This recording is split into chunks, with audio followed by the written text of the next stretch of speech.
ఇంట్లో పనివారికి తక్కువ వేతనాలు ఇవ్వడంతో పాటు వేధింపులకు గురి చేశారనే ఆరోపణలపై హిందూజా ఫ్యామిలీకి కోర్టు జైలు శిక్ష విధించింది.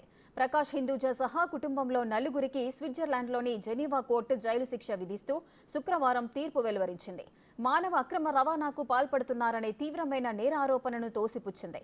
4 నుంచి 4.5 ఏళ్ల పాటు జైలు శిక్ష పడిన వారిలో ప్రకాష్ హిందూజా, ఆయన భార్య కమల్, కుమారుడు అజయ్, కోడలు నమ్రత ఉన్నారు.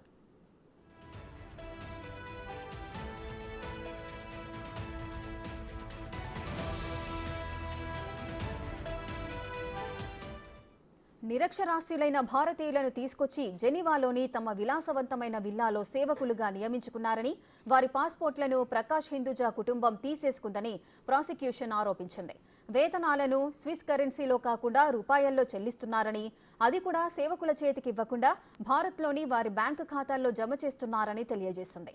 రోజుకు 18 గంటలకు పైగా పని చేయించుకోవడం, తగు విశ్రాంత సమయాన్ని ఇవ్వకపోవడం, విల్లాను వదిలి వెళ్లటానికి అనుమతించకపోవడం వంటి నేరారోపణలను మోపింది. స్విట్జర్లాండ్ చట్టాలను ఉల్లంఘించారని ప్రాసిక్యూషన్ ఆరోపించింది.